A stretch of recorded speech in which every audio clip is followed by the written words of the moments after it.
we follow the story of Miss Angie Chew, who worked through her mental health struggles by practicing mindfulness. To get a better understanding of what Angie has been through, here's a short clip of her story in video.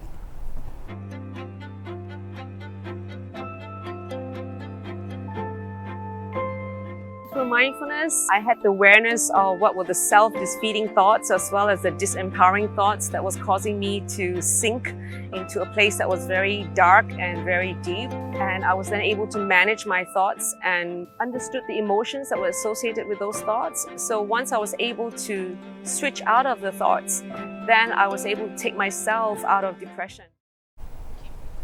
For the full video, please head on to www.straitstimes.com/videos. And with me today, I have Kim Hoh, the writer of It Changed My Life, and also Angie herself, here to talk about her story. So Angie, in the video, you talked a little bit about mindfulness. So could you tell us a little bit more about what it is and how it works? So mindfulness is about being present.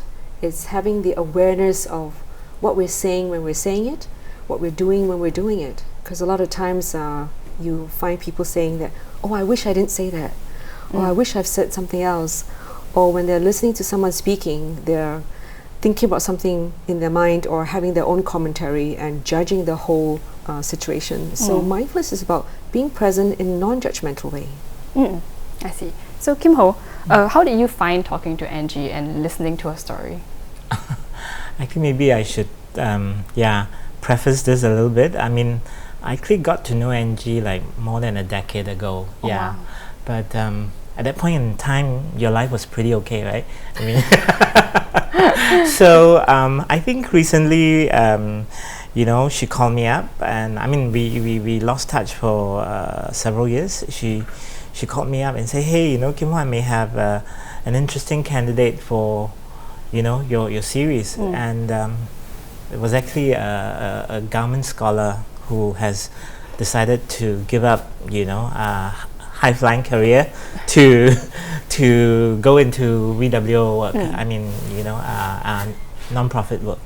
So we met up for lunch, but in the course of lunch, I discovered a lot had happened in her life since we last met. And I say, hey, I think you should be, the story instead. So yeah, that's how it came to be. And of course, I mean, having known her for a while, it was quite easy talking to her. But I think what was interesting was the fact that so many things had happened which led her to give up $1,000 a day as a computer an IT professional to do what she does now, so which I think is really admirable. It really is. And speaking of what you do today, you did found the Brahm Centre. So could you talk a little bit about that? Why did you found the centre?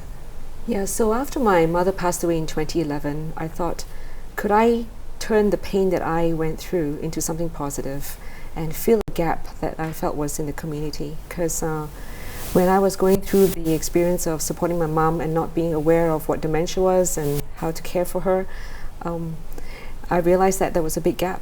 So that's when I decided to launch Brahm Centre as a charity in order to support people to be able to learn and find out how to care for their loved ones who are diagnosed with dementia. Because dementia is not like any other disease where, like in the case of cancer, people become more sympathetic and they are much kinder than with their loved ones who are suffering from dementia. Often there's a lot of frustration and expectations that are unrealistic, that this person still has the memory and even the cognitive functions to be able to have the normal interactions that we've been so used to all these years. And without the memory, that connection, that continuing journey of the relationship changes, and that's something that many loved ones can't cope with. So when we introduce them to also take a mindfulness course as a caregiver, they also learn how to be accepting of their own condition, their own situation, mortality, as well as how to care for their parent who no longer necessarily remembers everything about their lives. So the centre helps to sort of bring mindfulness to more people and tell them how it could benefit their lives, and especially help with dementia patients. Yes, and because I benefited from it, I thought, really, I think many other people will as well, and this has indeed shown to be the case, because we have now trained more than 10,000 people in mindfulness, and especially after Kim Ho's article, there's been even an increase in the interest that's been coming through, so thank you. So how would you say the centre has grown since you founded it? When I founded in 2011, I didn't expect to be working in it. I thought I'm just going to continue my career and do this as a volunteer.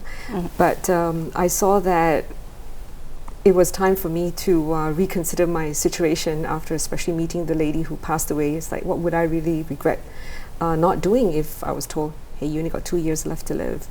And the answer was very clear. Put my whole life into it. And so that's what I did in 2015 when I crossed over. And so since then, the centre has multiplied in programs from perhaps 6 a month to now over 40 a month. And we have seen a large increase in the number of people coming through the centre for programs and courses, and also for counselling support. And the number of staff has grown from 6 to now almost 40. So, and you mentioned that change that you did in 2015. That was not just any change. You were sort of giving up a $20,000 salary to do, take a 60% pay cut and, do charity work. So how did that change? How did your life change? So it took me over a year to psychologically work this through my mind that, am I really ready for this? Is this really something that I'm going to take a big leap and not look back and have any regrets? So it was over a year to let go of a $20,000 job and go work for less than $10,000. And so when I finally crossed over on the 1st of August, I've not looked back and regretted it. In fact, I think it's the best decision I've made given this point in my life, and to see the positive effects of how people are benefiting from the courses, the programs, and the support services that we offer. So you would say no regrets? Absolutely none.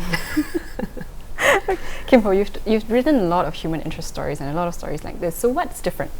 What's unique about Angie's case? Oh, I would like to think that all the folks I've interviewed are unique in their own way. Yes, of course. So it's always my rejoinder to people who say that Singaporeans are really boring. They are very by the book and blah blah blah. And I found now I've been doing the column for quite a few years now, that if you actually sat down and talk to people and get things out of them, a lot of them have very, very interesting stories to tell. And Angie is no exception. Yeah. Well, thank you very much to both of you for sharing this inspiring story. And those were the top news for the day. For more news and stories, please do head on to www.straitstimes.com. Once again, this has been Kimberly. Thank you for watching The Big Story, and we'll see you tomorrow.